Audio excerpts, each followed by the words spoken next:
El icono, vaya, ahorita ya estamos, ¿verdad? Ahorita sí. Bueno, entonces, decíamos las propiedades generales de las proteínas, algunos datos, ¿verdad? Que decíamos participan en casi todos los procesos biológicos, son las macromoléculas más abundantes, son muy diversas, son los árbitros de las funciones moleculares y contribuyen a la expresión de la información genética y la estructura de sus unidades monoméricas, es decir, los aminoácidos, es relativamente simple y a partir de un mínimo de 20 aminoácidos, que son los aminoácidos estándar, se construye una diversidad de proteínas con diversidad de funciones. Y entonces la unión de estos aminoácidos de forma covalente en secuencias características lleva a la síntesis de proteínas con propiedades y funciones muy diversas. Una serie, aquí están solo algunas funciones, van a ver cómo en la materia y también en el otro ciclo, todas las funciones en que participan. Tenemos la función enzimática que se va a ver ya luego en las siguientes clases, es decir, que favorecen la catálisis, la regulación del metabolismo a través de las vías regular vías metabólicas, la función hormonal, algunas hormonas son de naturaleza peptídica, como se va a ver también. Participan en la defensa, como las inmunoglobulinas, el fibrinógeno para detener hemorragias, la trombina también, la metalotioneína, es acá que también participa quelando metales pesados. En el transporte también, tanto transportadores a través de membrana como a través del plasma. Dentro de estos vemos la hemoglobina que transporta oxígeno, la albúmina que transporta diversos compuestos o moléculas, la transferrina que transporta hierro, transtirretina, que también hormonas tiroideas, y la ceruloplasmina que transporta cobre. Algo otras para almacenamiento como la ferritina, que almacena hierro. En el movimiento también, tanto en locomoción, realización de trabajo físico, peristaltismo intestinal, función cardíaca. Están las proteínas musculares, donde está, por ejemplo, la actina y la miosina. En la función ocular, las proteínas de cristalina del ojo, como la rodopsina, también en la retina a nivel de conos y bastones. Tenemos también función estructural, tanto a nivel de citoesquelético, a nivel celular, en las membranas celulares también, también el esqueleto óseo o el exoesqueleto en algunos animales, la piel, plumas, telas de araña, cuernos, etcétera. También con antibióticos tenemos la lisozima que se secreta a nivel en las lágrimas y tiene una función antibiótica. Toxinas bacterianas como la del cólera, la tosferina, virales como el COVID-19 o de hongos como la manitina. El mantenimiento de la presión oncótica es una de las funciones principales que realiza la albúmina y la función amortiguadora que representada por los anfóteros, que ya vieron en la clase 1, que es un anfótero, que son sustancias que pueden actuar como ácido o como base. El plegamiento de proteínas también participan otras proteínas que se llaman chaperonas o chaperoninas, que vamos a ver también en esta clase. Entonces aquí está la diversidad de funciones, la estructura de la albúmina, los canales de potasio de intermembrana, por ejemplo las histonas para empaquetar el ADN, la lisozima que les mencionaba, la miosina, las inmunogamma-globulinas también que se van a ver más adelante.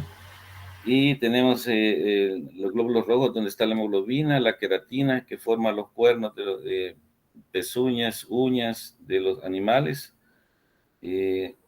Tenemos también en la luciérnaga la luciferina, que es la que crea la luz que producen. Entonces, decíamos, volviendo a las unidades monoméricas, son los aminoácidos. Tenemos, se les llama residuos de aminoácidos cuando forman parte de una cadena, porque ya cuando se ha realizado el enlace, se han retirado los componentes del agua, a un grupo se le ha retirado el OH, al carboxilo, y al amino el hidrógeno, por eso se llaman como residuos aminoácidos. Están constituidos también por cadenas laterales o grupos R que está acá abajo, hacia abajo en la figura. Esto es lo que le da la variabilidad a cada aminoácido y esto le da propiedades que vamos a ver también más adelante. decíamos, existen 20 aminoácidos estándar, sin embargo, existen otros que son menos comunes, pero que también algunos realizan funciones importantes. La forma de nombrarlos en abreviaturas de 3 letras o en símbolos de una letra también para simplificar cuando se va a registrar toda la secuencia de una proteína. Entonces tenemos que están formados por un grupo carboxilo y un grupo amino que están unidos a un carbono que se le llama carbono alfa. Este está unido a un átomo de hidrógeno y también al grupo R. Entonces, en todos los aminoácidos vamos a ver la característica que son grupos diferentes, a excepción de la glicina, en donde el grupo R es otro hidrógeno. Entonces, en el resto tenemos grupos diferentes, lo que forma un carbono quiral, porque todos sus grupos a los que están unidos son diferentes. Bueno, aquí está la nomenclatura que les mencionaba, las de 3 letras, tienen que aprendérsela, y esta abreviatura es tanto la de 3 letras como la del símbolo también, ¿verdad? Ahí están representados. Luego tenemos en una tabla donde están todos estos 20 aminoácidos estándar, tenemos algunas características. Dentro de estas están, como vieron en la clase anterior, el concepto de pKa, ¿verdad? Que es el logaritmo negativo de la constante de acidez para un grupo, ¿verdad? Entonces tenemos acá representado cómo el grupo carboxilo presenta pKa bajo, ¿verdad? Están alrededor de 2, 1, casi 2, alrededor de 2 puntos y algo, la mayoría. Eso quiere decir que si estamos en un pH plasmático de 7.4, ese protón ha sido extraído de ese grupo y está como carboxilato, ¿verdad? Con una carga negativa. Luego tenemos el pK2, que es de los grupos amino de los aminoácidos. Esto vemos lo contrario, tenemos un pKa para el grupo amino que está bien elevado, todos arriba de 9, algunos arriba de 8, la mayoría arriba de 9. Eso quiere decir que a pH plasmático va a conservar ese protón. Por eso siempre se va a representar el grupo amino con una carga positiva. Luego tenemos el pKa del grupo R, donde acá resalta, por ejemplo, el pKa del grupo R de la cisteína, que es de 8.18, y también el de la histidina, que es de 6. Entonces, de la histidina, si se fijan, es el pKa que está más cercano al pH. Entonces, acordándose de la clase anterior, cuando un ácido, si su pKa está cercano al pH, entonces en ese punto cuando está igual al pH, están igual la especie protonada que la especie que ha perdido el protón. Entonces, por eso estos aminoácidos que tienen pKa cercano al pH fisiológico son los que tienen mayor actividad para donar o para aceptar protones. Y luego tenemos otras características, pero quería resaltarles esas principalmente. Luego tenemos la clasificación de los aminoácidos con base a la capacidad de los organismos para sintetizarlos. Esto es decir, los que no se pueden sintetizar son aminoácidos esenciales que se tienen que ingerir en la dieta. Entonces, para los adultos están estos 8 aminoácidos, 9 aminoácidos, ¿verdad? Y en los niños también se agrega la arginina, porque todavía no la pueden sintetizar. Conforme desarrollan ya la pueden sintetizar y deja de ser esencial. Sí, hay otros también condicionalmente esenciales, como la histidina también, pues, está acá. Pero estos serían los aminoácidos esenciales. Luego tenemos el concepto de valor biológico de una proteína de la dieta, que es el parámetro que refleja la medida en que dicha proteína satisface los requerimientos de aminoácidos para el crecimiento y el mantenimiento de las funciones orgánicas. Dentro de esto se tiene que la proteína del huevo es de las que tiene un mayor valor biológico. Luego pasamos volviendo a la estructura de los aminoácidos, ¿verdad? Al concepto de los isomería que forman ellos, ¿verdad? Entonces tenemos que forman estereoisómeros, de tipo enantiómeros, que son los isómeros que forman una imagen especular, como si estuviera la estructura como lo simulan, lo relacionan como poner una mano en un espejo. Entonces, se ve el reflejo como si fuera exactamente la misma mano, ¿verdad? O poner ambas manos una frente a la otra. Pero si esas dos caras se superponen, no coinciden. Es decir, por ejemplo, estas manos, estos grupos no coinciden. Entonces, a eso se le llama enantiómeros, cuando forman imágenes especulares no superponibles. Y la razón de eso es porque todos los grupos son diferentes. Si hubieran grupos iguales, tal vez en algún momento podrían ser superponibles. Entonces tenemos el grupo carboxilo, el grupo amino, el grupo R y el hidrógeno. Ahora, esto lo que ya les mencioné, lo relacionado con la imagen especular. Luego tenemos para la definición de estos isómeros, se tiene que, se utiliza la misma estructura del gliceraldehído, ¿verdad? Que tienes un grupo aldehído, un grupo CHOH y un CH2OH, ¿verdad? Entonces, con respecto a la posición del OH con respecto al grupo aldehído, se llama D si está hacia la derecha, ¿verdad?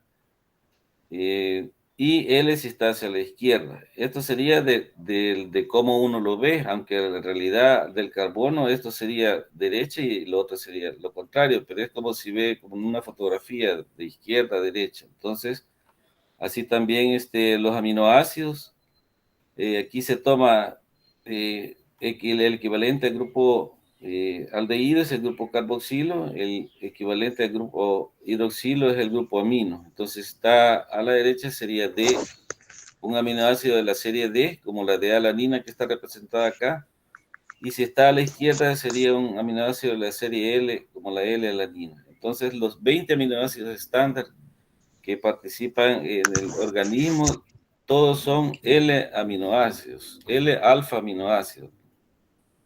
Alfa porque está unido el carbono alfa, ¿verdad? Entonces, esto es otra vez lo mismo que ya les mencioné, la equivalencia que se toma para nombrar estos isómeros.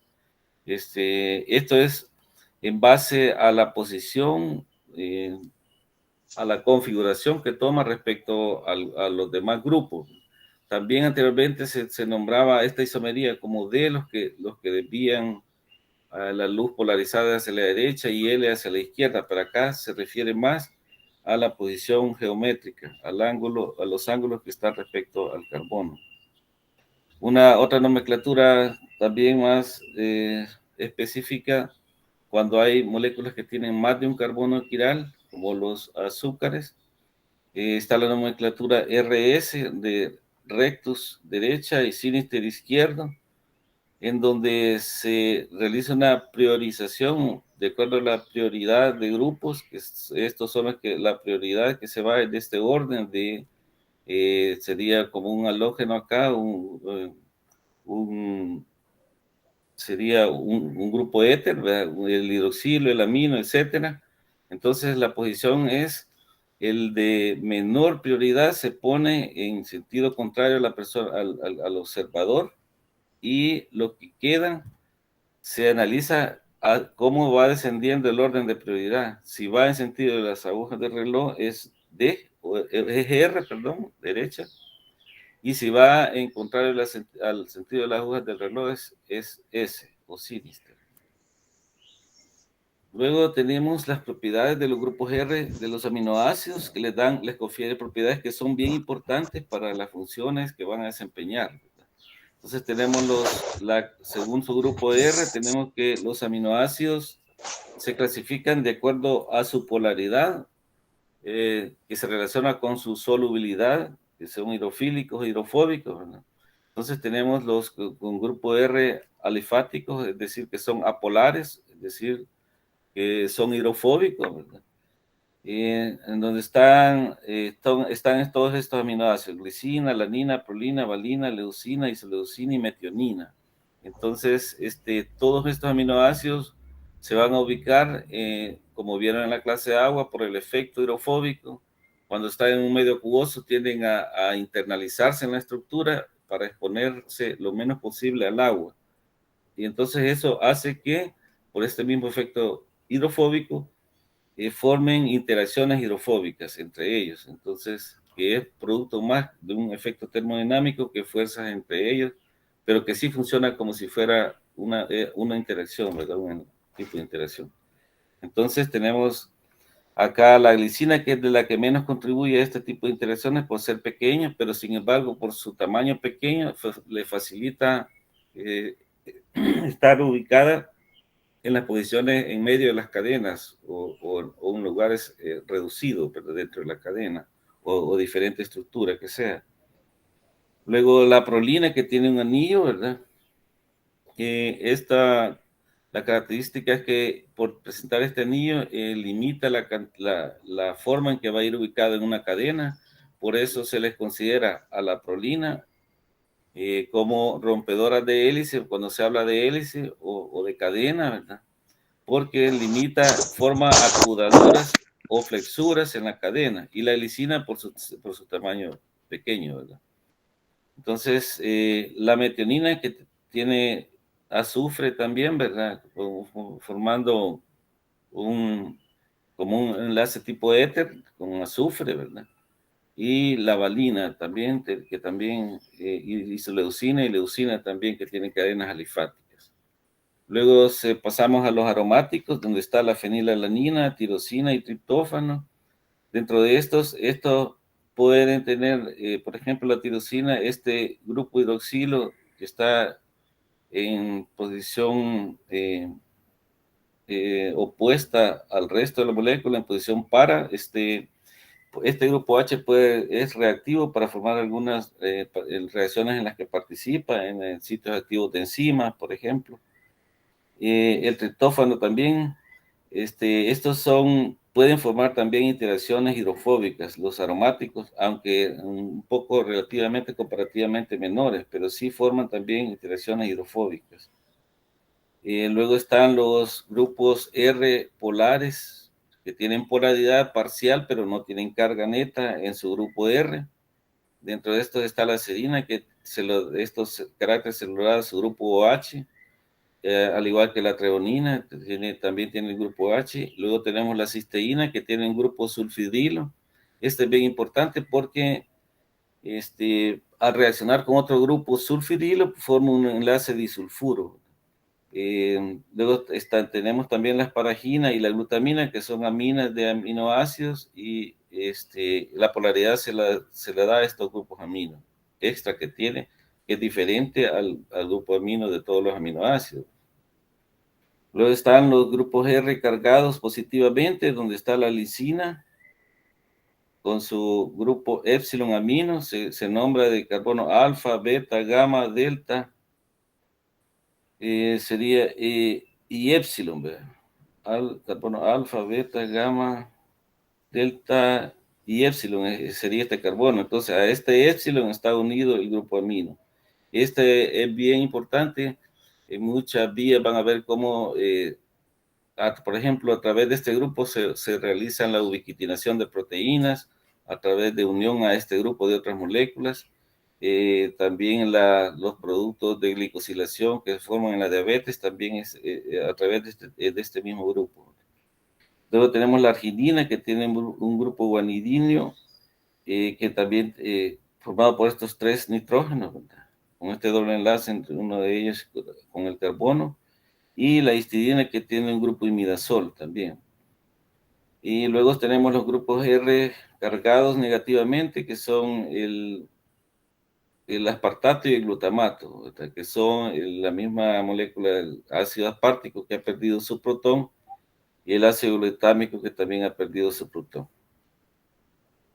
Entonces, de los aminoácidos aromáticos, por estas posiciones, estos sistemas de anillos, recordemos que estas pueden absorber luz, y esto es lo que hace que las proteínas tengan una absorbancia en el espectrofotómetro a una longitud de onda de 280 nanómetros. El triptófano presenta el mayor pico de longitud de absorbancia, la tirosina un poco menor, y la fenilalanina pues casi no, ¿va? Luego les mencionábamos aminoácidos que son no estándar, se ocurre por modificación de residuos estándar, ya cuando están incorporados en un polipéptido, con algunas excepciones respecto a esto. Entonces tenemos por ejemplo, la hidroxiprolina y la hidroxilisina, que los vamos a ver, tienen una hidroxilación en estas posiciones que están representadas acá, que son importantes, por ejemplo, en la estructura del colágeno. También la N-metilicina, también tenemos importante en la miosina, el gamma carboxilutamato, que sufre una carboxilación en su carbono gamma, ¿verdad? Por eso su nombre. Este es importante en las proteínas de la coagulación, porque al tener otra carga negativa, se puede formar interacciones con los iones calcio, ¿verdad?, para activar las enzimas que participan en estas vías, como los factores de coagulación. Entonces, luego tenemos la desmosina, que la vamos a ver la estructura más adelante también, participa en la elastina, ¿verdad? La selenocisteína, estas dos, selenocisteína y pirrolicina, tienen la característica que son incorporados durante la síntesis de la cadena, a diferencia de los otros, que las modificaciones ocurren después que han sido sintetizadas la cadena. Eh, entonces, estas son aminoácidos, por eso casi lo consideran como otro aminoácido para agregar a ese grupo. En el caso de la selenocisteína, que participa en la peroxidasa, glutatión peroxidasa, es donde participa este residuo de selenio también, en el mecanismo catalítico. Luego tenemos la modificación de algunos aminoácidos, se utiliza para modificar la propiedad de una proteína. Entonces puede ser fosforilación, que es la más frecuente, aquí representada la fosfoserina, fosfotreonina, fosfotirosina, y también tenemos la metilarginina y estas otras modificaciones, ¿verdad? Entonces, dentro de estas está también la adenililtirosina, que deriva de una molécula de AMP, ¿verdad? Sería una molécula de AMP, por eso el grupo adenililo. Bueno, entonces otros aminoácidos no estándar, tenemos que la unión de dos cisteínas a través de un enlace que se da por la reacción de su grupo sulfidrilo para formar un enlace de sulfuro, forma la cistina, que es un aminoácido también no estándar, que es producto de la unión de dos cisteínas. Luego también tenemos la ornitina y la citrulina, que participan en el ciclo de la urea y también en la biosíntesis de arginina, también en esa misma vía. Luego pasamos a analizar las cargas de los aminoácidos. Tenemos que, les decía, los grupos carboxilos tienen un pKa bien bajo, por lo tanto ya han perdido, bueno, aquí su protón, que sería en esta forma, cuando está como Switzer-Young, acá. Y los grupos amino, como su pKa es mayor que el pH sanguíneo, conservan su protón. Entonces tenemos el grupo de amino con una carga positiva, el carboxilo con una carga negativa.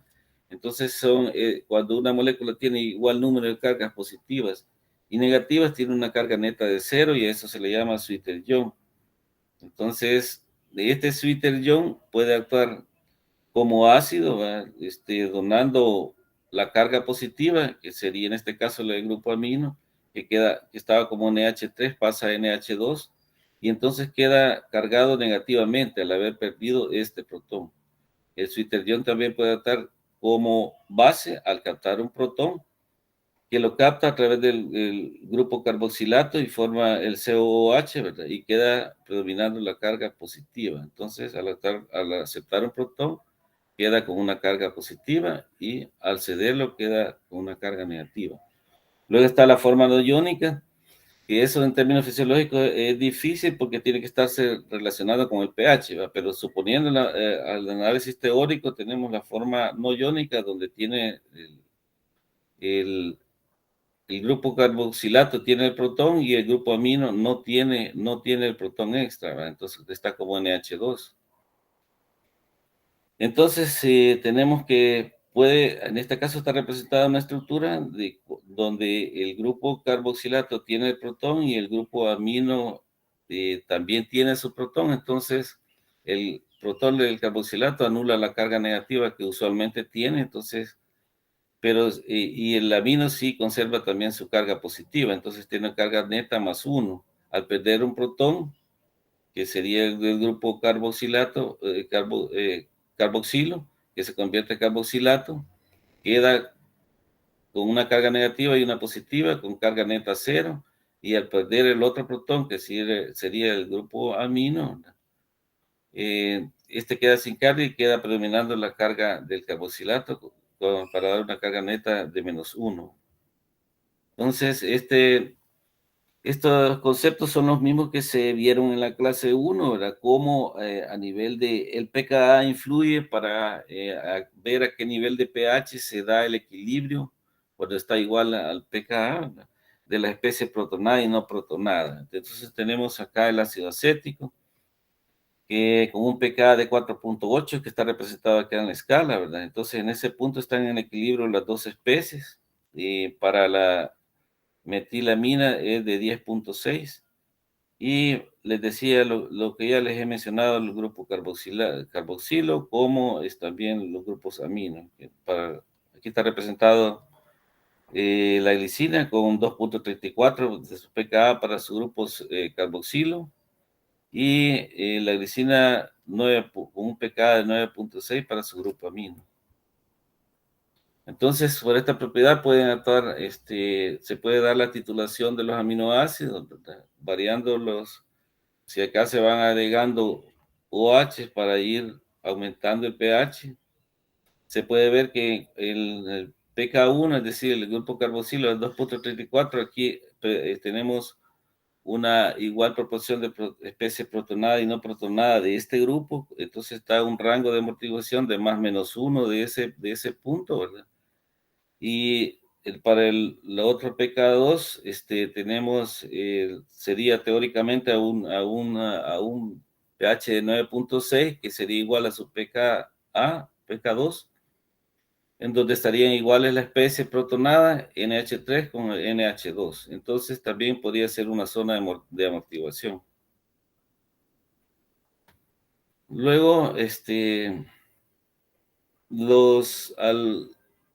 a la unión de varios aminoácidos se les llama péptidos, ¿verdad? Que puede ser dipéptidos si son dos residuos de aminoácidos, tripéptidos 3, pentapéptidos y así sucesivamente, ¿verdad? Entonces, cuando se unen, se forman a través del enlace peptídico, que es un enlace amida sustituido, ¿verdad? De tipo amida sustituido, eh, en donde se pierde el grupo OH del grupo carboxilo de un aminoácido, de un residuo acá, y se pierde un hidrógeno del grupo amino, y aquí queda formado el enlace peptídico. Entonces, se va formando así sucesivamente, entonces en un extremo queda el extremo amino, que se llama extremo amino terminal, y al final en el otro extremo, el extremo carboxilo, que se llama carboxilo terminal.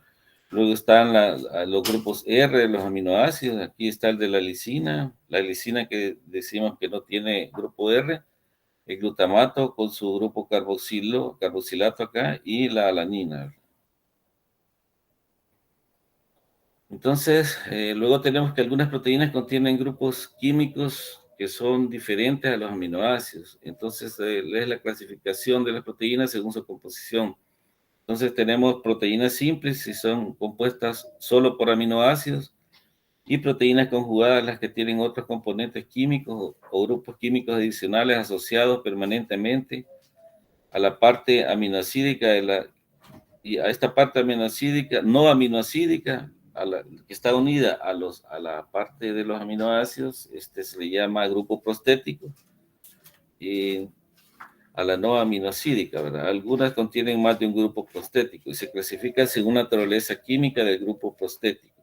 Así tenemos lipoproteínas, donde el grupo prostático son lípidos, ejemplo, la lipoproteína B de la sangre, la glucoproteína, donde el grupo prostático son los glúcidos, ejemplo, las inmunoglobulinas que llevan grupos carbohidratos que sirven para reconocimiento también, las fosfoproteínas que tienen grupo fosfato, como la caseína de la leche, que por cierto es uno de los funciones también que desempeñan nutricionales al aportar grupos fosfatos, la caseína de la leche. Las hemoproteínas que están constituidas por grupo hemo también, con su anillo de ferroporfirina, como ejemplo la hemoglobina, y así los otros ejemplos que están acá, las flavoproteínas, como ejemplo la succinato de deshidrogenasa que lleva FAD, FMN, flavina, adenina, dinucleótido y flavina mononucleótido. Y luego tenemos las metaloproteínas con las que tienen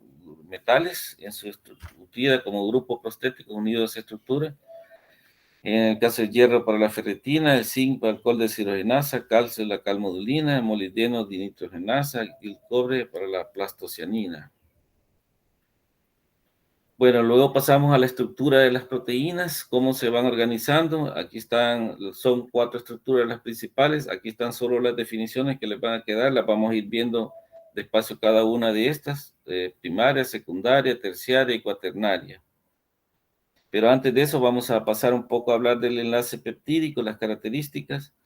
Les decía, se forma entre la reaccionar del grupo carboxilo de un residuo de aminoácido con el grupo amino, ¿verdad?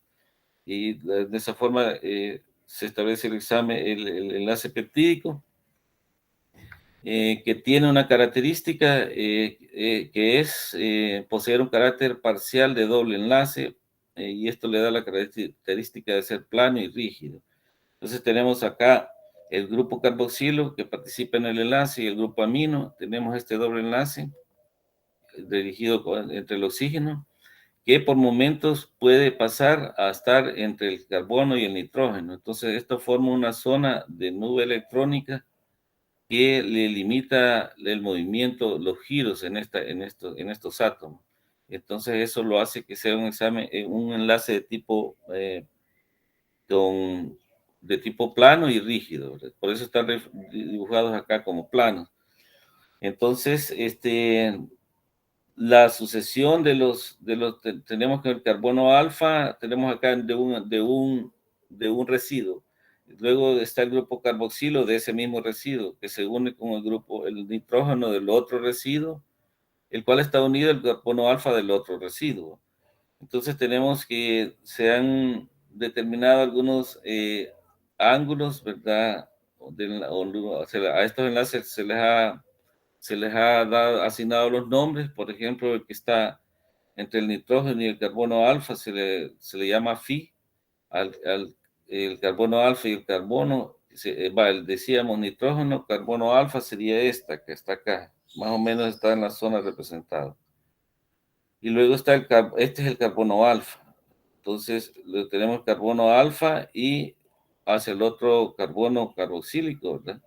Y es el enlace SIG, representado por el símbolo griego. Y el que está en el enlace peptídico, propiamente, el enlace peptídico es el enlace omega. Entonces, estos son los 3 tipos de enlaces principales, ¿verdad? Luego podemos ver cómo en la unión, el oxígeno va quedando se van alternando, ¿verdad? Acá está hacia arriba en esta representación, y en el siguiente está hacia abajo, el hidrógeno está hacia abajo acá, en el siguiente está hacia arriba, y así van, igual los grupos R, ¿verdad? Se van eh, eh, ubicando en forma alterna, ¿verdad? En forma trans. Entonces decíamos, decíamos, estábamos representando acá el carbono, este carbono acá, unido al oxígeno y al nitrógeno. Entonces decíamos que igual está acá, ¿verdad? Este enlace no tiene libertad de giro, por eso forma un plano. Y los que sí tienen libertad de giro son los que están, los otros dos que están adyacentes, ¿verdad? El phi y el psi. Entonces, eso limita en el espacio la forma en que va a quedar distribuida una proteína, le introduce una restricción de movimiento, de giro, de estructura, ¿verdad? Por ser el enlace planar. Aquí está representado también en la parte de abajo los ángulos y en el recuadro lo que se ha tomado. Entonces, pasaríamos a lo que es la estructura primaria, que es la descripción de los enlaces y la secuencia de aminoácidos, ¿verdad? Entonces, los enlaces, el principal enlace que estabiliza la estructura primaria es el mismo enlace peptídico, ¿no? Sin embargo, en algunas pocas ocasiones pueden ocurrir también puentes disulfuro para estabilizar esta estructura. Por lo tanto, la estabilizan el enlace peptídico y el puente disulfuro. Entonces, aquí está representado otro, sería 1, 2, 3, 4, 5, un pentapéptido, ¿verdad? 5 residuos aminoácidos. Están los nombrados con la símbolos de una letra y abreviatura de 3 letras, ¿verdad? Entonces, la secuencia de aminoácidos que tenga una proteína determina en última instancia también la estructura que se va a ir eh, ensamblando, ¿verdad? Por las mismas propiedades termodinámicas que tienen estos aminoácidos, si son hidrofóbicos, si son polares, si pueden reaccionar con determinadas moléculas, eso influye para la estructura que después se va a ir ensamblando. Entonces, de la estructura primaria, decíamos, se ha encontrado que las secuencias de aminoácidos, de proteínas que tienen la misma función en diferentes especies, guardan siempre bastante similitud o un porcentaje de similitud. Y si no es en toda la estructura, algunas son, en unas especies son más subunidades, son más cadenas polipeptídicas, pero sí comparten algunos puntos críticos, sobre todo para algunas funciones que puedan realizar. Entonces, esta secuencia sirve también para ir viendo, ha servido para ir viendo la evolución. Entonces, se han creado sistemas computacionales, por ejemplo, donde está ya registrada una infinidad de secuencias, en donde si se quiere averiguar qué tipo de proteína, se le introduce la secuencia y ya el sistema puede, tira más o menos de qué proteína puede, o qué funciones puede desempeñar esa proteína. Bueno, decíamos, luego pasaremos a la estructura secundaria, que son disposiciones muy estables de los residuos de aminoácidos que dan lugar a patrones estructurales que son recurrentes o repetitivos. Otra definición es el plegamiento de segmentos cortos de 3 a 30 residuos contiguos de polipéptidos en unidades geométricamente ordenadas. Entonces forman una repetición. Y el primer tipo de estructura secundaria que vamos a ver es la hélice alfa, que es una disposición repetitiva que tiene una forma helicoidal, se enrolla sobre un eje imaginario que pasaría por el centro, que puede ser dextrógena si gira hacia la derecha o levógena si gira a la izquierda. Entonces, al ubicarse en esta estructura secundaria, los grupos R miran hacia afuera de la hélice, como están representados acá, como están también representados acá, miran hacia afuera de la hélice. Entonces, si tenemos el grupo, suponiendo, digamos, aquí está representado el grupo amino terminal arriba y el carboxilo que está terminal abajo. Entonces, se va estableciendo, se estabiliza principalmente por puentes de hidrógeno que son intracatenarios porque son dentro de la cadena, que se forma entre el grupo amino de un residuo que está en una determinada posición y que forma un puente o enlace de hidrógeno con el grupo carboxilo o otro residuo que está a 4 residuos de distancia. Entonces se va estableciendo una serie de puentes de hidrógeno que al final mientras aumenta más la longitud de la carga, más aumenta la polaridad, que sería a la parte amino sería una carga positiva y en la parte carboxilo una parte negativa. Algunos aspectos importantes de los residuos aminoácidos a este nivel son, por ejemplo, lo que está representado acá, como al tener esta distribución espacial, un residuo está bien cerca de tres o cuatro residuos vecinos. Entonces, la característica del grupo R de estos residuos va a determinar las propiedades que puede tener. Por ejemplo, si está ubicado un residuo con grupo R carga negativa y se ubica a dos residuos, otro con carga negativa, eso desestabiliza la hélice porque las cargas iguales se repelen. Si pasa lo contrario, son cargas diferentes, pues entonces eso estabilizaría la hélice en ese caso. Entonces, les decía la hélice que acá está representada acá también sobre los nombres de los grupos que participan en el enlace peptídico, en la cadena peptídica que reaccionan con el enlace peptídico. En este están representados los enlaces de hidrógeno que les mencionaba. La característica es que en la hélice alfa tiene 3.6 residuos por vuelta de hélice, el promedio, ¿verdad?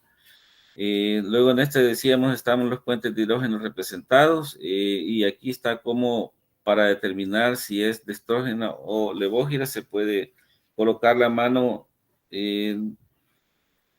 alzadas con el pulgar hacia arriba. Entonces, si en este caso, si vemos la mano derecha acá y la hélice va en sentido de los dedos, entonces moviéndose acá en el sentido de las agujas del reloj es de estrógeno.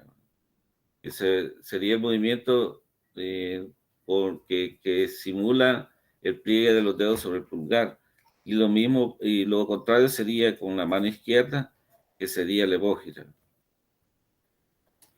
La otra estructura secundaria es la conformación beta, o también hoja beta se le llama a veces también, la disposición lateral contigua de varios fragmentos, todos ellos en conformación beta, se le denomina hoja beta.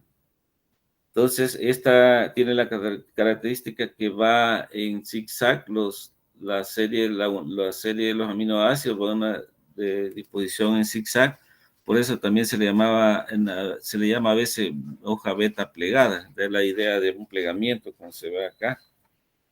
Entonces, estas conformación beta, hojas beta, están estabilizadas por enlace puentes de hidrógeno también, enlace de hidrógeno, pero en este caso es de tipo intercatenario entre una cadena y otra. Puede ser antiparalela las cadenas, como están acá, una va en una dirección y la otra contraria, ¿verdad? Cuando son antiparalelas, los enlaces de hidrógeno son más rectos, ¿verdad? Y cuando son paralelas, todas en el mismo sentido, los enlaces de hidrógeno tienen una cierta torsión. Esto es lo mismo que está representado anteriormente. Luego tenemos otra estructura secundaria que va, volviendo a la conformación beta, decíamos, vamos a ver algunas proteínas que tienen esta característica, ¿verdad? De hoja plegada beta. Bueno, entonces luego la otra estructura sería los giros beta. Entonces, los giros beta están formados por 4 o 3 aminoácidos, ¿verdad?, que unen dos segmentos, ya sea de alfa hélice o de hoja beta. Entonces, acá en este caso está uniendo, del cuadro superior que aquí que estoy señalando, está uniendo dos hojas beta, ¿verdad?, que están antiparalelas, ¿verdad? Entonces, este giro beta está formado en este caso por 4 residuos, donde el grupo carboxilo del primer residuo forma un enlace de hidrógeno con el hidrógeno del grupo unido al nitrógeno del grupo amino del cuarto residuo. Acá está cerrado en círculo rojo. Otra característica que estos residuos tienen que estar en posición cis. Todos los grupos R estarían hacia afuera para permitir el giro prácticamente de 180 grados casi acá, ¿verdad? Tenemos, por ejemplo, el giro, el tipo beta 1, en el cual tenemos también que en estos giros beta eh, son abundantes los residuos de glicina y de prolina. El de prolina porque facilita formar esta disposición en cis que es necesaria para hacer el giro. Y la glicina, por su tamaño pequeño, también permite la flexura. Entonces, como les había mencionado, al inicio les mencioné que la prolina y la glicina se consideraban como rompedoras de hélices porque forman flexura, ¿verdad? O acodamientos en las hélices, ¿verdad? En el caso de la prolina, también es porque el grupo el hidrógeno del grupo que está unido a la prolina, recordemos que tiene un anillo imidazol, entonces eso lo limita para formar también con facilidad enlace de hidrógeno. Es una de las razones por las cuales puede formarse flexura a ese nivel o desestabilizar una hélice, alfa hélice. Bueno, entonces tenemos que proteínas globulares son estructuras de plegamiento compacta, son giros o bucles donde la cadena polipeptídica cambia de dirección, unen tramos sucesivos de hélices alfa o conformaciones beta. Generalmente, si está plegada la proteína, es una proteína globular. Estos giros están hacia la superficie, donde pueden formar puentes de hidrógeno con el agua, con el resto, en medio acuoso. Luego están también los giros gamma, que constan de 3 residuos, siempre formando el enlace entre el primero y el tercero, sería en este caso. Luego pasamos a la estructura terciaria, que se define como que describe todos los aspectos de plegamiento tridimensional de un polipéptido. Es el ensamblaje de unidades estructurales secundarias en unidades funcionales mayores, tales como el polipéptido maduro y sus dominios componentes. Esta definición, que no es muy específica, dice es la disposición tridimensional global de todos los átomos de una proteína. Entonces tenemos que, cuando ya se analiza la disposición tridimensional global, tenemos que hay aminoácidos distantes y de diferentes estructuras secundarias que pueden interaccionar porque ya están plegados, ¿verdad?, dentro de la estructura totalmente plegada de una proteína. La localización, orientación y dirección de giros está determinada por la secuencia de residuos aminoácidos constituyentes, los que le mencionaba al inicio. La secuencia primaria determina todos estos otros aspectos. Y los segmentos que interaccionan dentro de la cadena polipeptídica se mantienen en su conformación terciaria gracias a diferentes tipos de interacciones. En este caso ya no hablamos tanto hablábamos en el caso la hoja plegada beta. Si son hojas que están bien cercanas, aparte de los puentes de hidrógeno, pueden establecerse también interacciones de tipo, interacciones de Van der Waals, que son entre los átomos una distancia muy corta, de 0.3 a 0.6 nanómetros, que se dan por los cambios de dirección que puede haber en los orbitales, que se crean polos parciales en fracciones de segundo. Entonces decíamos, hablando de la estructura, volviendo a estructura terciaria, decíamos que acá no son, es estabilizada por diferentes tipos de interacciones enlazantes débiles, como el enlace de hidrógeno, que el enlace iónico, y aquí entran grupos también, si hay grupos cargados, interacciones hidrofóbicas, como están plegadas, generalmente las partes hidrofóbicas van a estar en la parte interna de la proteína, y interacciones de Van der Waals o fuerzas de Van der Waals, que les acabo de mencionar. Y también se pueden estabilizar mediante enlaces covalentes como el tipo disulfuro entre segmentos. Como ejemplo se tiene la molécula de la insulina también, que tiene puentes disulfuro. Otro ejemplo en este caso, para este caso, ejemplo de estructura terciaria, tenemos la mioglobina, que es una sola cadena que tiene diferentes segmentos, ¿verdad?, que va desde la A hasta la H, ¿verdad? de tipo alfa hélice, ¿verdad? Y que presenta codaduras y presenta un grupo hemo. Esto lo van a ver en la próxima clase más en detalle, ¿verdad? Pero ese ejemplo de estructura terciaria, que es una proteína que ya puede realizar sus funciones. En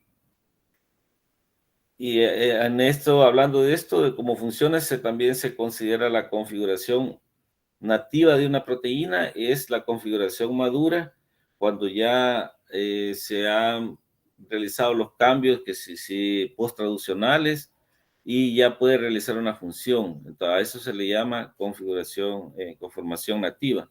Entonces sería, en este caso, teníamos una estructura terciaria, ejemplo, la mioglobina. Luego, en la estructura cuaternaria tenemos que algunas proteínas contienen dos o más cadenas polipeptídicas separadas, o también se llaman subunidades, que pueden ser idénticas o diferentes.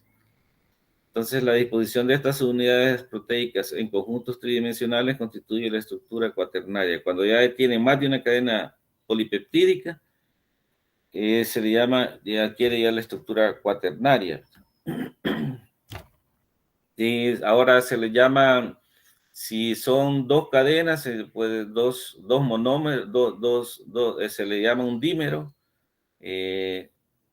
Si son iguales, homodímeros, estos dos. Si son diferentes, heterodímeros, si son estas cadenas. El caso de la hemoglobina son 4 monómeros, ¿verdad? Entonces, que se unen un alfa con un beta y el otro también, el otro alfa con otro beta, se forman en heterodímeros, que al final se integran las 4 cadenas, ¿verdad? Entonces, sería un ejemplo de estructura cuaternaria. Luego tenemos otros conceptos como el motivo, plegamiento o estructura supersecundaria. Este es un patrón de plegamiento reconocible que incluye dos o más elementos de estructura secundaria y las conexiones entre ellos.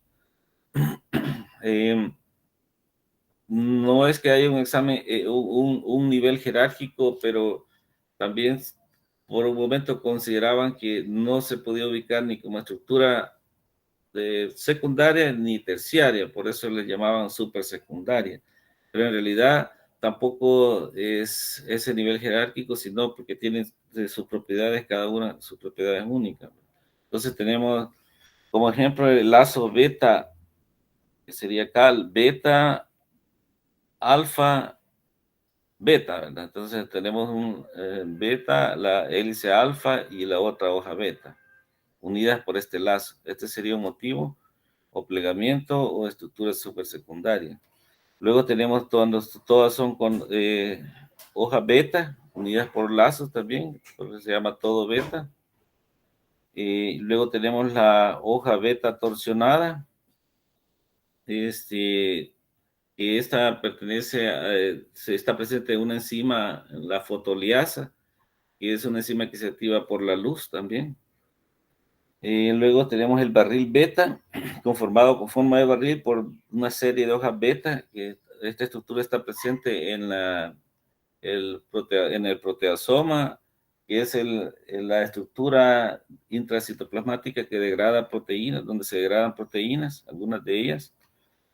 Y luego tenemos este otro, que es el lazo beta. Beta, aquí están las hojas beta, alfa y beta. También la otra, y también el barril alfa beta, donde está combinado el hoja beta con hélice alfa. Se ha encontrado esta estructura en la piruvato sinasa de conejos. Se ha encontrado este tipo de estructura supersecundaria. Luego tenemos otras, como los dedos de zinc, que son una cadena polipeptídica, en donde en la base están en coordinación con un John zinc, con 4 carbonos. Entonces, motivos participa en la unión de algunas proteínas al ADN, por ejemplo, o al ARN. Por ejemplo, algunas proteínas de unión a ARN se unen no solo por uno, sino a través, como está representada acá, por 3 dedos de zinc. Aquí está uno, el otro y acá el otro. Y luego está también el otro, que es el otro motivo, que es la cremallera de leucina, que son en las cadenas, formada por dos cadenas, en donde cada una presenta cada 7 residuos, uno de leucina, que se ubican uno frente al otro, que están representados acá. Que anteriormente se pensaba que estaban interdigitados, pero después se encontró que estaban uno frente al otro, y por eso le llamaba cremallera. Entonces sirve para proteínas, son dominios de proteínas para unión al ADN en este caso. Luego pasamos al concepto de dominio. Dominio es una parte de una cadena polipeptídica que es estable de manera independiente o que puede moverse como una entidad única con respecto al resto de la proteína. Entonces, por ejemplo, aquí tenemos la ARN polimerasa, que tiene, esta sería la de eucariotas, tiene varias unidades, ¿verdad? Que tiene la subunidad mayor, tiene un dominio en forma de cola, que es el dominio carboxilo terminal. Entonces, es importante este dominio porque su fosforilación afecta varias partes del proceso de transcripción del ADN, pero aquí solo para resaltarles que es lo que es concepto de dominio, ¿verdad? Luego en esta, por ejemplo, la proteína quinasa A también presenta el dominio de dimerización, ¿verdad? Donde presenta la dimerización de este lazo que recubre el sitio catalítico, ¿verdad? Cuando se va a activar, se separa el lazo de esta hendidura donde va a unirse el sustrato, por eso son los dominios reguladores representados acá por R, y para que queden las unidades catalíticas libres. Entonces, otro ejemplo del concepto de dominio. Otro es el receptor de insulina, donde tiene un dominio extracelular, donde está acá, hacia arriba está la cara externa de la membrana, donde está la parte externa del receptor, aquí está unida la insulina.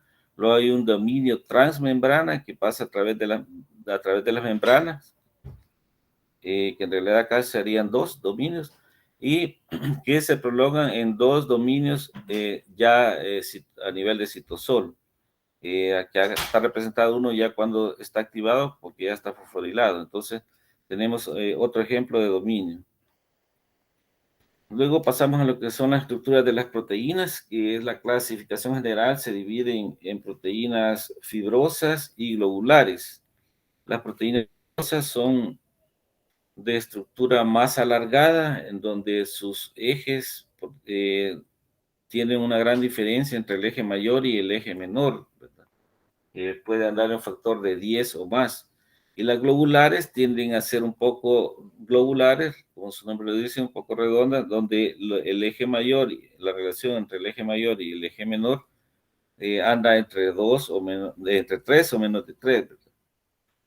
Entonces, para las fibrosas decimos que son cadenas polipeptídicas dispuestas en largas hebras u hojas y están constituidas mayoritariamente solo por un tipo de estructura secundaria, están adaptadas a una función estructural, como dar soporte, forma y protección externa, confieren fuerza, flexibilidad o ambas, y la unidad estructural fundamental es la repetición de un elemento simple de estructura secundaria. Esa es la unidad estructural fundamental.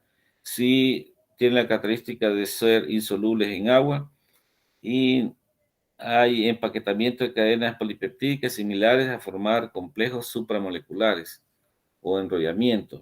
Como vamos a ver, tenemos también, luego están las proteínas globulares, que son cadenas polipeptídicas plegadas en formas globulares o esféricas. Contienen a menudo varios tipos de estructuras secundarias y realizan también funciones un poco más complejas. La mayoría de enzimas y proteínas reguladoras son globulares. Pero estábamos con la fibrosa, entonces empezamos con la alfa-queratina, que la función es soportar esfuerzos mecánicos, está presente en cabellos, lanas, uñas, garras, pezuñas, cuernos también. Pertenece a la familia de proteínas de los filamentos intermedios. Una hebra única es una alfa hélice dextrógira, ¿verdad? Que se enrolla, presenta un superenrollamiento con otra similar unida en el mismo sentido, amino-amino a carboxilo-carboxilo.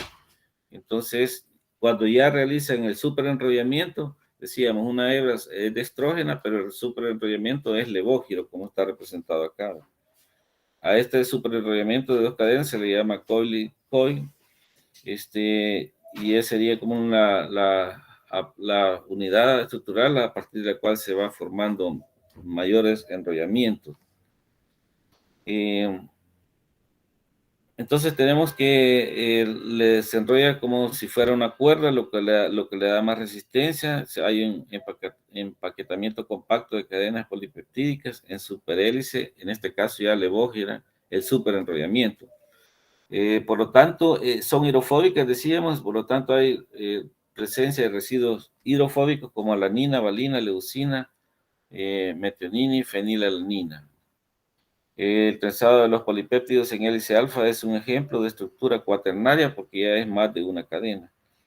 Y entonces tenemos que la resistencia se refuerza por entrecruzamientos entre las cadenas.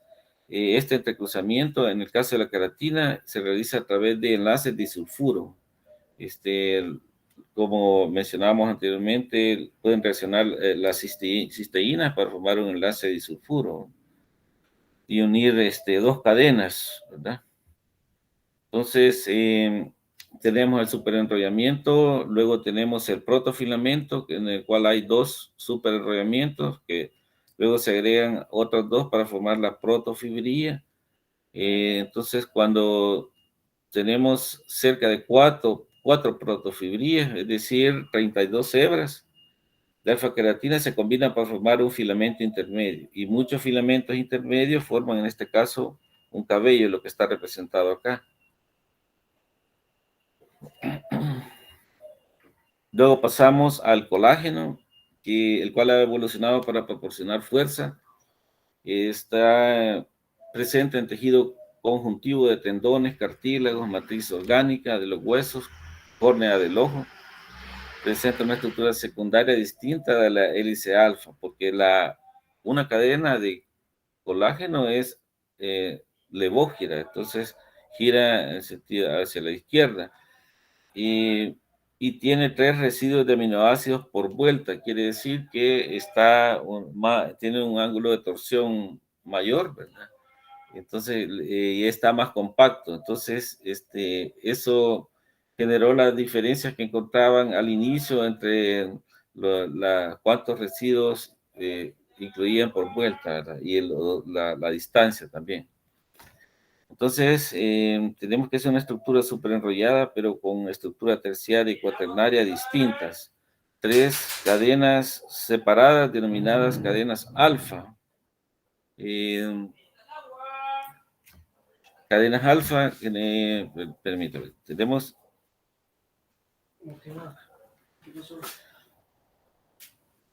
Bueno, decíamos, estábamos con pasó el ruido. También es, bueno, estructura súper enrollada, pero en estructura terciaria y cuaternaria.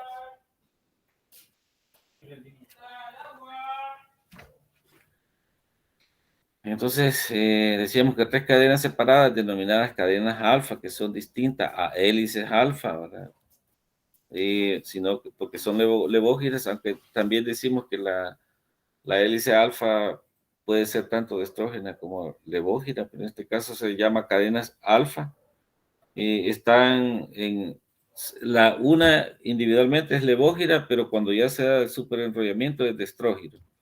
Están los aminoácidos más abundantes, que es la glicina con 35%, prolina y 4-hidroxiprolina 21% y alanina 11%. Tiene un poco valor alimenticio porque tiene pocos aminoácidos esenciales. Sin embargo, se utiliza para problemas, por ejemplo, a nivel de articulaciones, en artrosis. La secuencia repetitiva base que lo forma está formada por glicina, X y Y, donde X es a menudo prolina y Y a menudo 4-hidroxiprolina. Tenemos que solo los residuos de glicina pueden acomodarse en las estrechas uniones entre las cadenas alfa individuales. Entonces, prolina y 4-hidroxiprolina permiten un marcado giro de la hélice de esta de esta proteína, ¿verdad? Entonces tenemos que las fibrillas de colágeno son entramados supramoleculares constituidos por moléculas de colágeno en triple hélice. Entonces, que como la unidad como básica sería la triple hélice, que se llama tropocolágeno, pero está formada por 3 cadenas, ¿no? Y la triple hélice, decimos, es de estrógena, pero formada por unidades levógiras, cuando están individuales. Ahora, el residuo 4-hidroxiprolina, decíamos que es importante para permitir la torsión, ¿verdad? Y también es importante para esta torsión, la 4 posición, cuando está hidroxilada la prolina, cambia esta posición de carbono alfa endoprolina a hexoprolina al estar hidroxilado. Entonces, si está hidroxilado, esto favorece la estructura del colágeno, por eso es importante este residuo como 4-hidroxiprolina. Entonces, esto lo realiza la enzima prolil 4-hidroxilasa. Entonces, aquí tenemos 2 reacciones en las que participa la prolil 4-hidroxilasa, en donde también participa, aquí tenemos el residuo de prolil, que reacciona también el alfa-cetoglutarato con oxígeno molecular, con participación de hierro en estado ferroso, luego se hidroxila por una dioxigenasa, ¿verdad? Y forma el alfa-cetoglutarato, se descarboxila y se convierte en succinato con liberación de CO2. Acá no se necesita, por ejemplo, la vitamina C. En la otra reacción que participa, la prolil 4-hidroxilasa, también participa el alfa-cetoglutarato, y aquí el oxígeno, y aquí sí el ascorbato o vitamina C. También el hierro, para descarboxilar también el alfa-cetoglutarato y formar succinato, y más liberar CO2 y también desoxiascorbato. En esta reacción, sí, el hierro 2 más se oxida a férrico y también se consume ascorbato o vitamina C. Entonces, por eso es importante reponer la vitamina C, porque si la vitamina C es la que también va a mantener, va a volver a este hierro en estado oxidado férrico a su estado ferroso, que es como se utiliza en la reacción A. Entonces tenemos en la reacción B se oxida el hierro 2 más y se consume ascorbato, el cual es necesario para reducir nuevamente el hierro al estado en que se utiliza en la reacción A. Entonces teníamos que las cadenas de colágeno también presentan entrecruzamientos. Decíamos, en la queratina era el puente disulfuro. Acá tenemos otro tipo de entrecruzamiento eh, por enlaces covalentes poco habituales, en los que intervienen la lisina, la 5-hidroxilisina o histidina, presentes en algunas posiciones X o Y, lo que da lugar a residuos aminoácidos no estándar como lo que está representado acá. Entonces tenemos acá una cadena encerrada en círculo azul, una cadena de lisina que sufrió una hidroxilación en la posición 5. Entonces aquí para esto participa la enzima lisil 5-hidroxilasa, que hidroxila residuos de lisina en carbono 5. Esta enzima requiere hierro y vitamina C también como cofactores. Entonces vuelve a mencionarse también la vitamina C en esta reacción. Y al otro lado, por otra parte, también tenemos que aquí teníamos otro residuo de lisina que está encerrado en el otro círculo azul, pero que perdió su grupo amino. Y esta acción la realiza la cataliza la enzima lisil oxidasa, que cataliza la desaminación oxidativa del grupo amino de las cadenas laterales de residuos de lisina e hidroxilisina, creando aldehídos reactivos, o sea, lo que está encerrado acá estaba inicialmente como aldehído antes de reaccionar con la otra molécula, ¿verdad? Entonces, aldehídos reactivos que forman productos de condensación aldólica con aldehídos vecinos o grupos amino de residuos de lisina o hidroxilisina no oxidados para formar una base de Schiff que después se estabiliza. En este caso, Inicialmente se forma una base de Schiff que aquí ya está estabilizada, ¿verdad?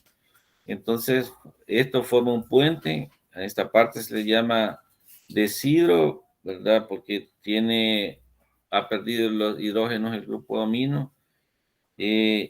Desidro hidroxilicino, que sería esto, desidro hidroxilicino, norleucino, que se le llama, a norleucina se le llama la leucina que ha perdido su grupo amino.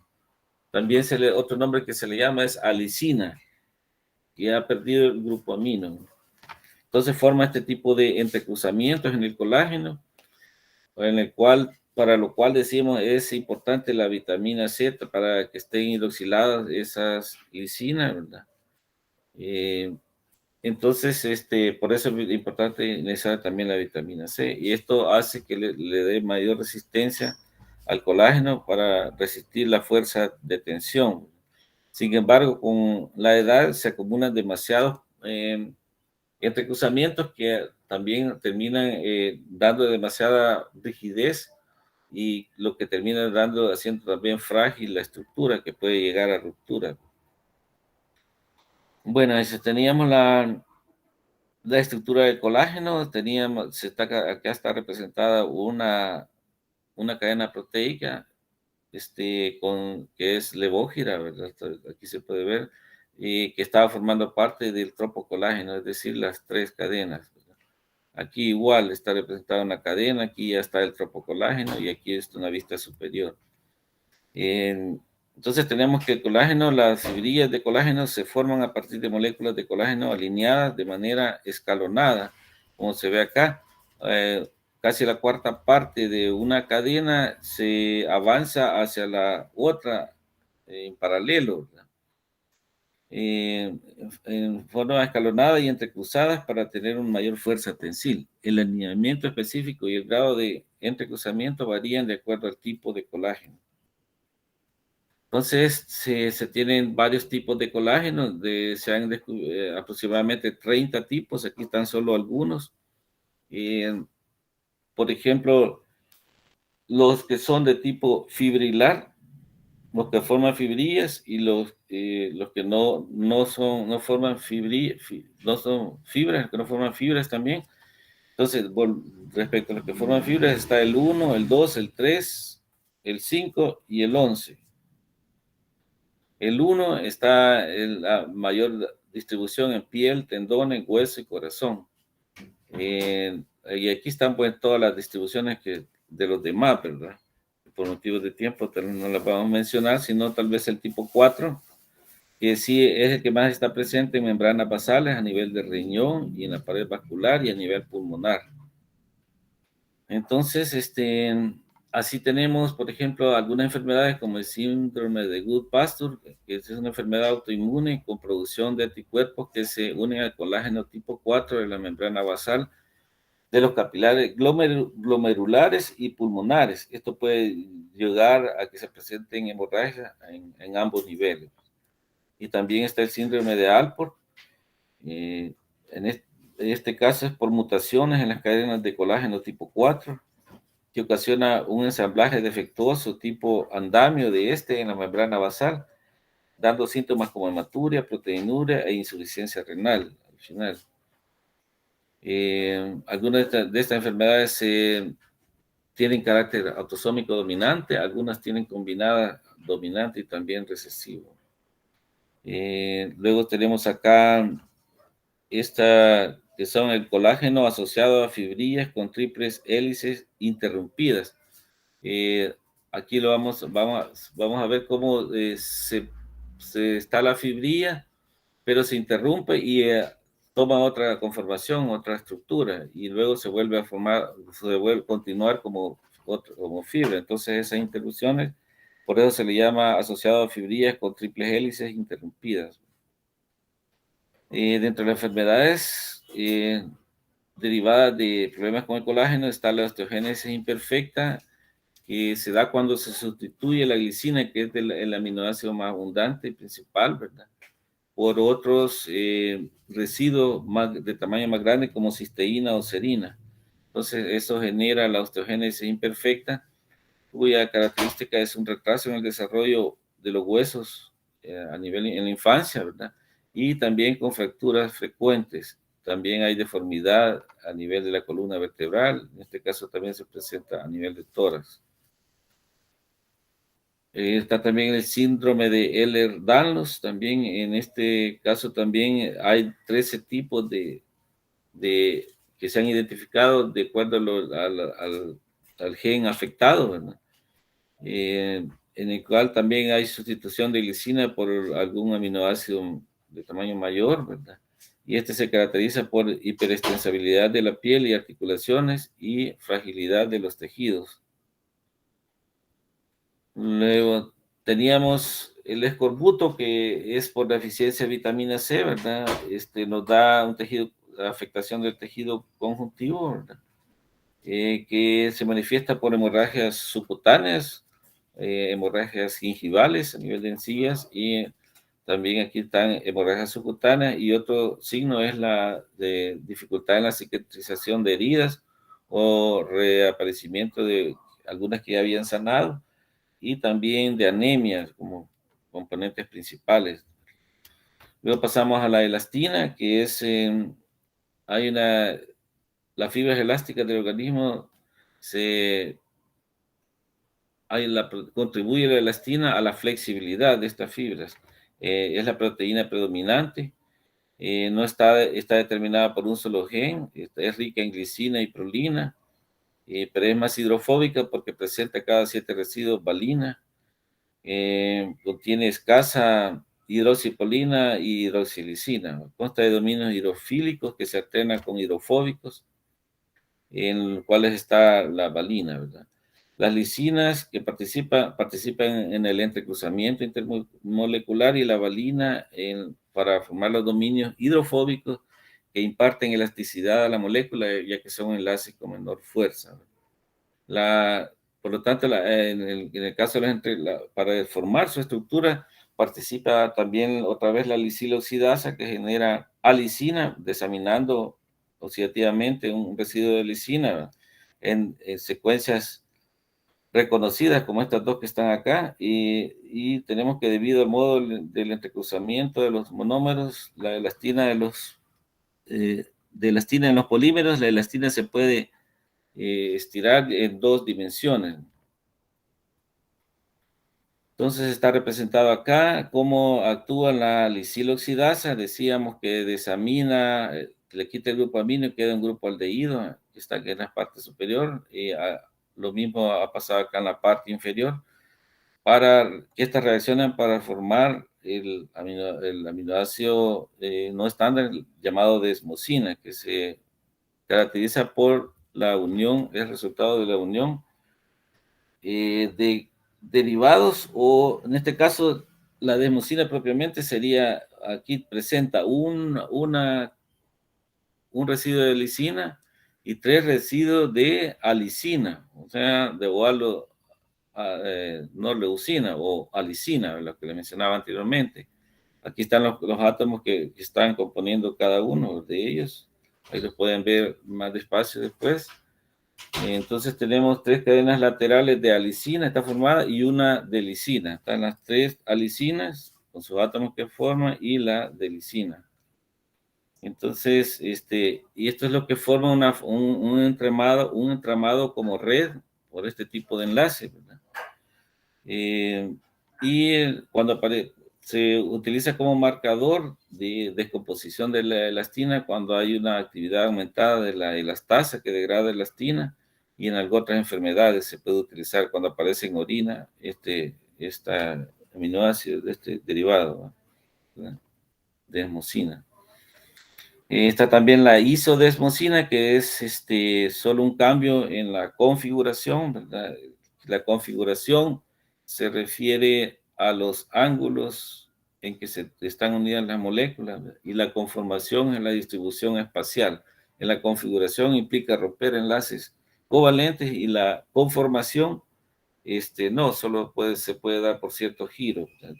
Aquí estamos hablando de una configuración diferente, y por eso se llama isodesmosina.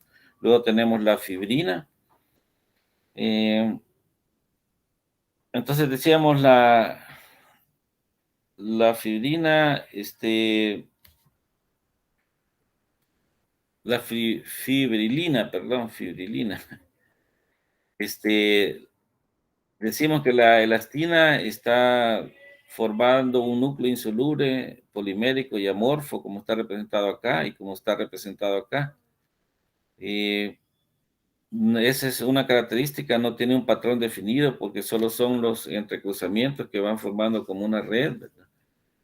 Pero sí está recubierta por una vaina de microfibrillas, en donde el componente principal es la glucoproteína fibrilina, ¿verdad? La fibrilina. Entonces también tiene componentes de algunas moléculas de carbohidratos también unidas, ¿verdad? Acá está representada, sería la capa externa, y acá también la capa externa. Aquí están representados los derivados de la desmosina, que en la desmosina también decíamos, a este anillo que se forma también se le llama anillo piridinio.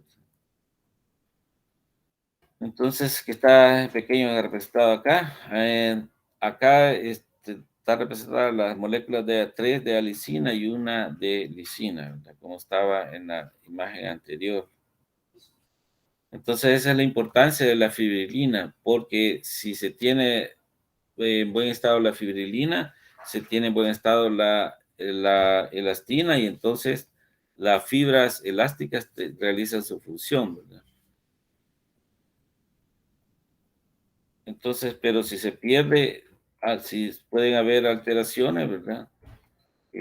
Como el síndrome de Marfan, que tiene un patrón de herencia autosómico dominante, que suele ser en personas altas con extremidades alargadas, dedos alargados o en dedos de araña.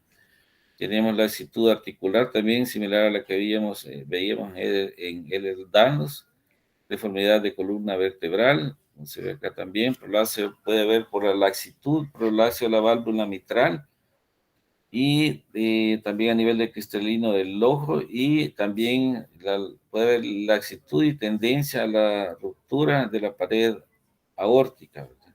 Que sería el cuadro más grave. Entonces, esto sería por afectaciones en la fibrilina, ¿verdad? Cuando hay defectos genéticos en esta formación de esta proteína.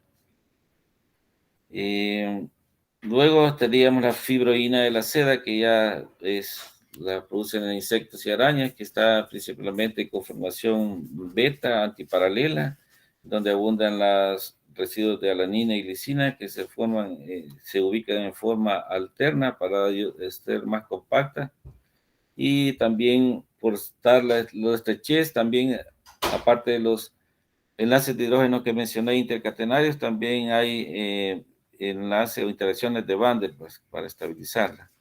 Luego, como proteínas globulares, mencionar un poco la albúmina, que ya también se vio en la clase anterior como de las principales que regulan la osmolaridad del plasma, ¿verdad?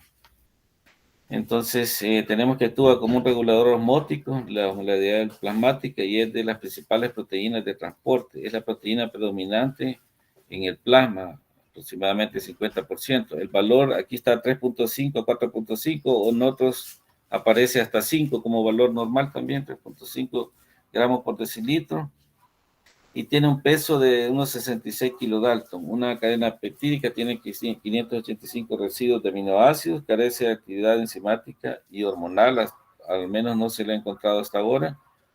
Tiene una naturaleza sumamente polar, ya que tiene en su estado fisiológico tiene 20 cargas negativas por molécula, lo que le confiere capacidad de unión no selectiva de numerosos ligandos. Tiene un papel fundamental en el mantenimiento de la presión osmótica coloidal del plasma, y se sintetiza entre 14 y 15 gramos al día, dependiendo del estado nutricional, sobre todo la referida ingesta de aminoácidos, la capacidad de síntesis, es decir, hígado en buen estado, y la función renal, que no permita también su pérdida. Todos esos factores dependen para la cantidad que se tenga, ¿verdad? La vida media es de 20 días, por lo que puede servir como parámetro para valorar el estado nutricional de algunos días atrás también, ¿verdad? Refleja el estado nutricional a largo plazo. Los cambios a corto plazo suelen deberse a cambios en la hidratación. Se une y solubiliza una amplia gama de sustancias como ácidos grasos. Se dice que tiene de 6 a 10 sitios para unir ácidos grasos. La bilirrubina no conjugada, que es transportada a través también de ella, los esteroides, algunas hormonas esteroideas, algunos fármacos como los salicilatos, barbitúricos, sulfamidas, penicilina y anticoagulantes como la warfarina y otros componentes sintéticos. Entonces tiene varios lugares de fijación de ácidos grasos con afinidades variables, al igual también para bilirrubina tiene 2 sitios que varían en afinidad.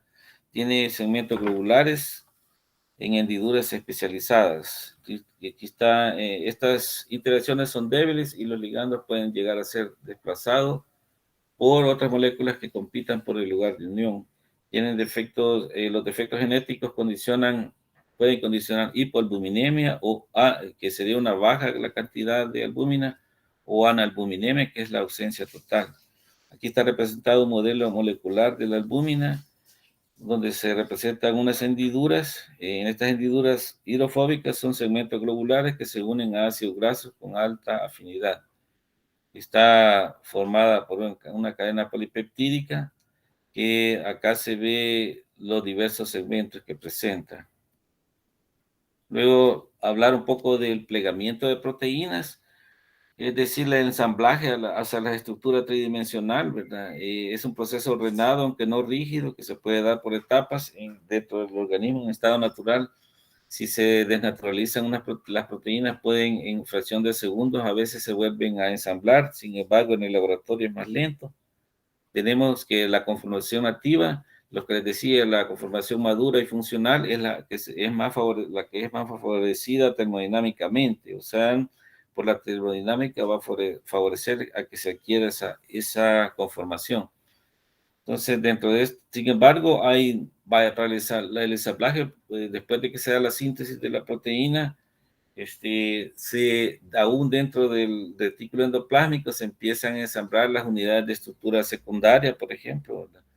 Luego, las partes hidrofóbicas se van conglomerando en el centro, ¿verdad? Y luego se da una remodelación de las estructuras secundarias para dar un plegamiento parcial, ¿verdad? Un plegamiento de la proteína. Sin embargo, pueden participar en algunas ocasiones otras proteínas que favorecen este ensamblaje. Dentro de esas están las proteínas de choque por calor, de hot shock protein, que de 70, que es la llamada también chaperona, que participa en el plegamiento de más de la mitad de todas las proteínas del mamífero. Y también está la HSP60 o chaperonina. Entonces tienen mecanismos diferentes. La, la HSP70 se une a residuos aminoácidos hidrofóbicos cuando se está sintetizando la proteína, dando tiempo para que se formen las estructuras secundarias y después se dé el ensamblaje. Y la chaperonina tiene la característica que tiene una cavidad que es muy hidrofóbica, y entonces las moléculas hidrofóbicas se van a esa cavidad y hasta que ya están bien ensambladas, eso permite que se dé el ensamblaje de la parte hidrofóbica. Entonces, también en participan la enzima sulfidrilo y oxidasa, que oxidan los grupos sulfidrilo, es decir, los SH, ¿verdad? Los oxida para poder formar puentes disulfuro con otro grupo CH, otro grupo sulfidrilo. En muchos de los eucariotas son dependientes esta enzima de flavina. Por eso se dice que es importante esta vitamina también para esta actividad.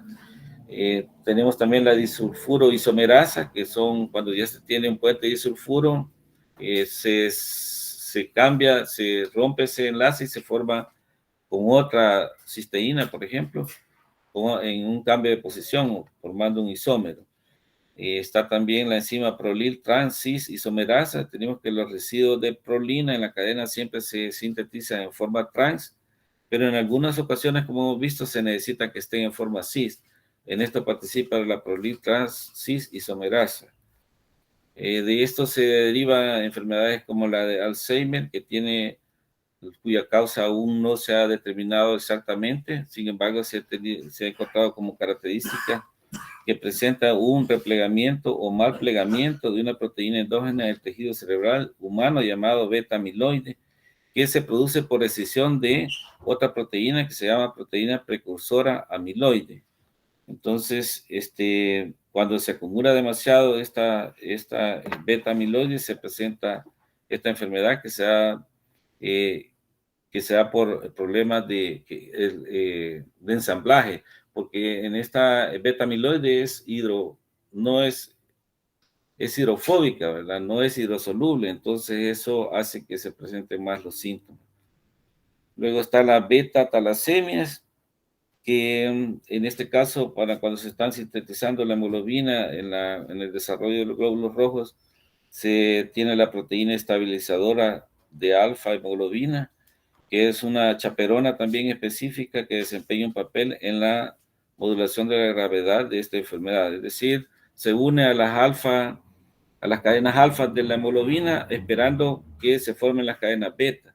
Si hay un defecto en esta proteína, se da una acumulación y agregados de cadenas alfa que también afectan a las células y el transporte de oxígeno. Luego tenemos las encefalopatías espongiformes, transmisibles o enfermedades por prión.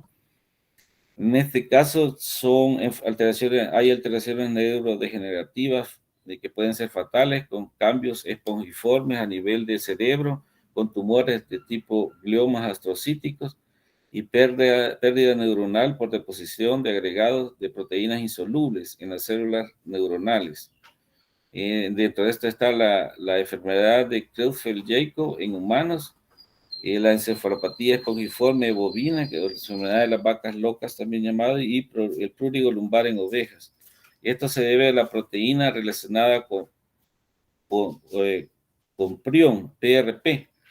Esta proteína, la normal es la proteína relacionada por prión tipo C, pero si se pone en contacto con una proteína anormal, que es la proteína relacionada por prión tipo SC o SCRAVI, ese induce a que la normal adquiera un mal plegamiento. Entonces, la normal está más rica en hélices alfa y pasa a convertirse más en hojas betas, que son más insolubles, y entonces eso lleva a una reacción en cadena conformacional que lleva a agregados de esta proteína insolubles, ¿verdad? Luego, el proceso de desnaturalización de proteínas, que es la pérdida de estructura tridimensional suficiente para originar la pérdida de su función. Dependiendo del agente que la provoca, la desnaturalización puede ser reversible o irreversible, así como también puede ser total o parcial. Dentro de los agentes desnaturalizantes tenemos los agentes físicos como radiaciones, cambios de temperatura, movimiento, presión, agitación. Y los químicos, cambios extremos en el pH, sales de metales pesados como el plomo, el mercurio, solventes como el etanol, la acetona, agentes reductores como los mercaptanos que llevan azufre también, pueden desestabilizar cuando hay uniones de tipo de enlace disulfuro. Al reducirlos también, solutos como cloruro de guanidinio o la urea, incluso se menciona algunos tipos de detergentes y algunos álcalis o ácidos. Como ejemplo se tiene desnaturalización irreversible cuando se prepara un huevo, el efecto que tiene sobre la ovoalbúmina. Y irreversible cuando son cambios en el cabello, por ejemplo, en el peinado o alisado, y eso depende de lo que el calor lo que hace es también separar los puentes disulfuros que se forman en las hebras de cabello. Bueno, creo que hasta acá llegamos con la clase. ¿Tienen alguna duda?